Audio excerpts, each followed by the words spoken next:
Ladies and gentlemen, welcome into a fun little minor league ballpark video where I'm going to be taking a look at some of the most unique features of minor league stadiums throughout the country. And with, low A, high A, double A, triple A, there's a ton of minor league stadiums. There's so many great features. I could probably do a part 2 to this video.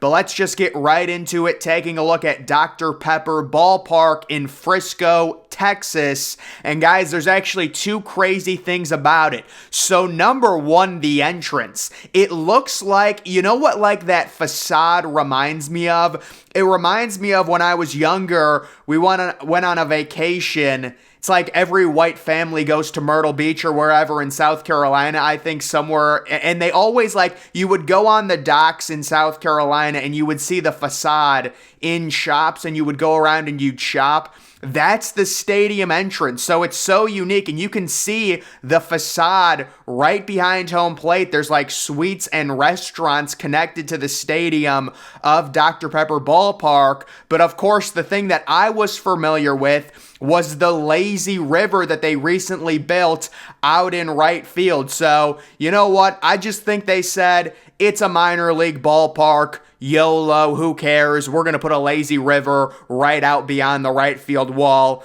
I respect it. Honestly, I really do. It's something that's unique. You're going to get a few splash hits. This is something that really could never be installed in an MLB stadium. I mean, no one would take you seriously. The closest thing we have to it is the small pool located in right center field of Chase Field, which I like, by the way, but this is taking up the entire right field the way the lazy river is configured. It is unique, and for a minor league ballpark, I really like it. But I would say the even more fascinating thing about Dr. Pepper Ballpark is the facade at the entrance behind home plate. I had no clue they even had that. Next, we're going to be taking a look at the Isotopes Park in Albuquerque, New Mexico. And wouldn't you know it, they've got an inverted Tal's Hill. Yes, they have a hill in center field with kind of a half circle wall going around.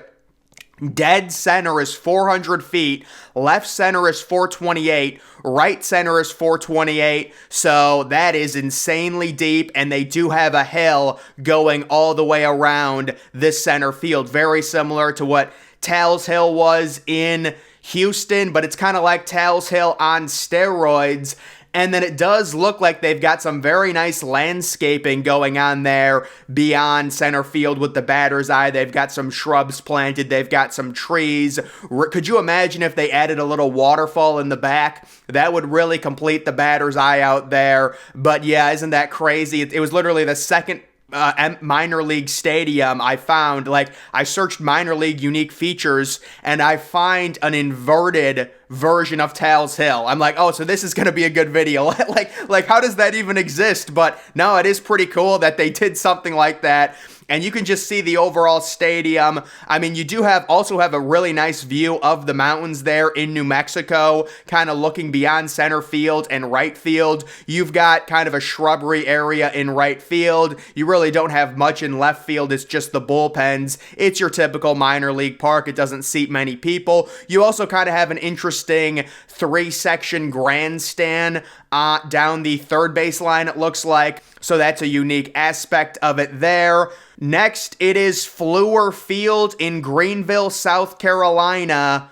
This ballpark, nicknamed the Mini Fenway, the dimensions the exact same as Fenway Park, with a slight exception of the Green Monster Wall in Greenville. It's only 30 feet. In Boston, the actual Green Monster is 37 feet, so it's only 7 feet shorter, and it is unique because it does have the same dimensions as Fenway Park. You can kind of see where the pesky pole would be down the right field line. It jets all the way out, and then you can see kind of how deep it gets to the left center. I'm actually not sure if those are the same dimensions Those might be a little, well, it's similar because you can kind of tell how they tried to do the pesky pull where it jets out and it's really deep in right field. That's why a lot of people don't realize with Fenway Park, it is a brutal park for left-handed hitters. Right field is one of the deepest right fields in the MLB. Of course, if you can go the opposite way, it becomes way easier. You just pound any ball off the monster. You've got basically an automatic double.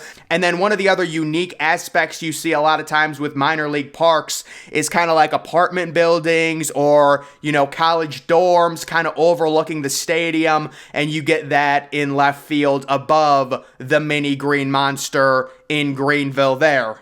The next one is the Diamond, located in Richmond, Virginia, and this thing is a complete concrete eyesore. The outfield is just a parking lot. That's all it is a parking lot. And this is the stadium that the MLB required they upgrade and spend $3.5 million upgrading because there was a story in the offseason that they wanted to move from this stadium, but they had to wait 2 or 3 years. And the MLB said, listen, this thing is in such horrible shape. I understand you're moving to a new stadium and you don't want to invest money into this piece of crap because you're leaving it in 2 years, but it is so bad.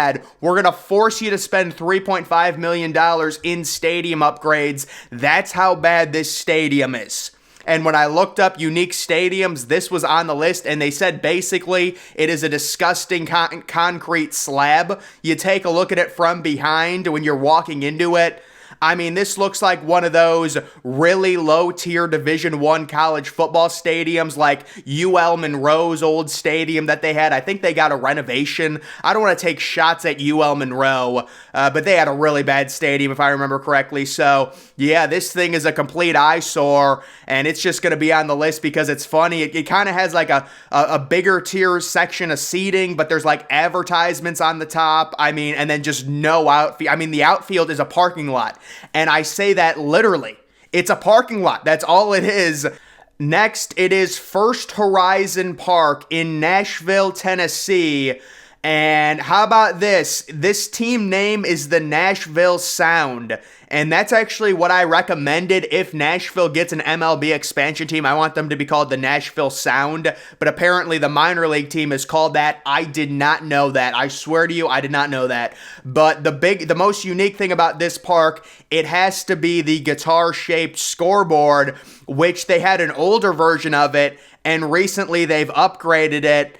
And now it's kind of a newer version of the guitar scoreboard being in Nashville. It's a nice little vibe there. They've also got a good view of the city overall. There's really nothing special about the park outside of the scoreboard, but it is very cool. You can kind of see the game time there on the right. You've got the kind of long overall innings and stuff, and then you've got the main scoreboard, which is kind of the overall body of the guitar right there. Next, it is People's Natural Gas Field, which is the only minor league stadium that has a roller coaster located right beyond right field. And I remember playing MLB 2K12, playing the old My Player mode and always being in this park. This was like one of their only parks that they had, and I was like, is that real? Is there seriously a legitimate minor league park that has a roller coaster located in right field? It turns out there is. After looking it up, you can see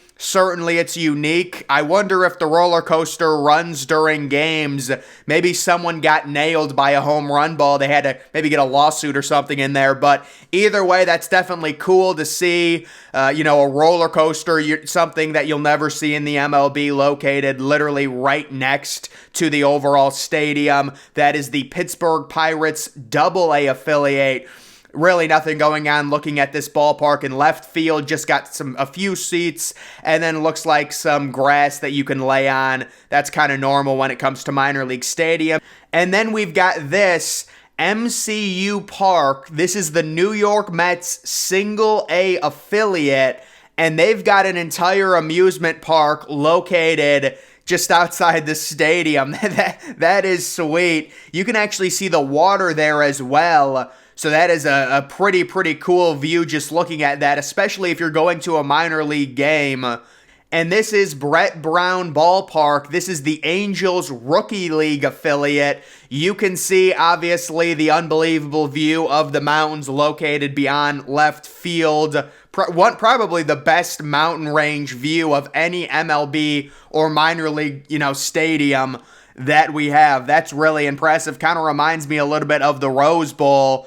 This is the Charlotte Knights BB&T Ballpark, the Chicago White Sox AAA affiliate, and that is just a great view of downtown Charlotte. I mean, wow. That reminds me of PNC Park with the view of Pittsburgh. That's a really, really cool view there that shows the entire city. This is the Staten Island Yankees, the Richmond County Bank Ballpark. And as you can see, there is no outfield seating. It is just water. The on-the-view water of Lower Manhattan and the Staten Island Ferry. You can see that. And then the Durham Bulls Athletic Park, which is the Tampa Bay Rays AAA affiliate. So this one's really unique. It has a giant bull in left field and a monster like. It's actually nicknamed the Blue Monster. And take a look at the bull. Apparently, if you hit it, you win a steak. And if you hit the grass, you win salad? Wow. Listen, that's tough if you hit the grass. You win a little... Listen, I like salad, I'll be honest. I do enjoy a nice little salad. Get a little midday salad, something like that. But guys, when I was younger, let me just say, I would watch MLB Network, and it was so weird how they used to do minor league games. They would have like a Monday 11 a.m. minor league game in mid-April, and it would be like 35 degrees, and there would be 2 people in the stands, but they would always show live games at the Durham Park. I don't know why, but I became really familiar with it. And they do also have, looks like some type of apartments in left field that kind of overlook the stadium that also make it unique in that aspect as well. So the Durham Park with the bull, with the Blue Monster, with the overall, you've also got, looks like some windows in right field that overlook the stadium as well. That is a unique thing. Also a pretty nice batter's eye, although this is a triple-A park, so this is going to be a pretty good park, but they do have a nice green patch batter's eye in the middle, and then it looks like there's a little crevice in left center with some shrubbery and things, and then you've got a nice brick wall in the back, so that's a really nice backdrop. It looks really professional by Durham. But guys, that is going to do it for this video. Just taking a look at some unique minor league stadium features. Make sure you're following me on Twitter. Link to that's always in the description. I'm, of course, the Depressed Ginger. Thank you for watching.